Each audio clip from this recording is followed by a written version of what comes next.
million annually. So it takes at least 13 years for this measure to get onto a par with a flag referendum. And that is not an adequate response to child poverty.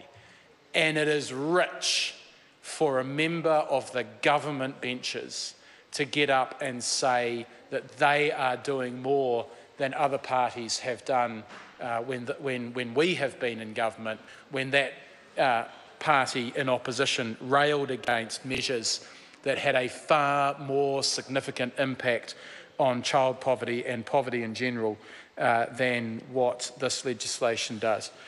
Look, the $12.50 inflation is essentially the increase of $12.50 that a handful of families are going to be entitled to under Part 3 is essentially an inflation adjustment. It is something that probably ought to be just built in to the system anyway. It's not an increase in real terms. It's helping a handful of families catch up with some of the increases in the cost of living. As I say, it certainly, well, it won't touch the sides. The difference that this will make is utterly negligible.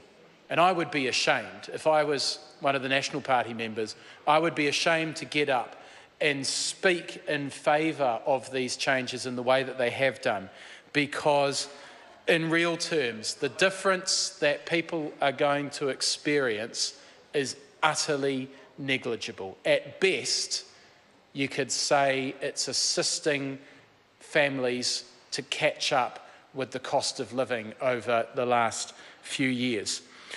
So, it's, of course, any change in the right direction is worth supporting, but let's be honest about what this really is.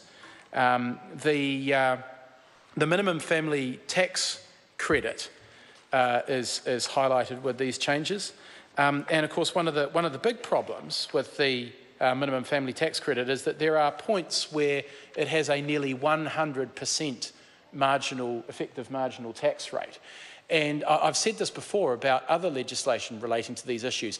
I would have thought the National Party would have wanted to do more about marginal tax rates, especially for people on the lowest incomes, especially for people who are trying to transition from benefit into work or are trying to make work a larger proportion of the income that they receive.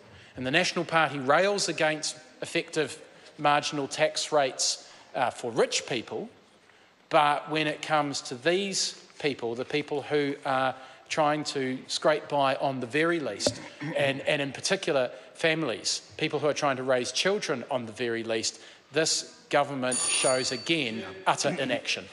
Members, just to mention that the sound seems to be resolved now, so thank you. Very good. Thank you, Mr. Speaker. I call Matt Ducey.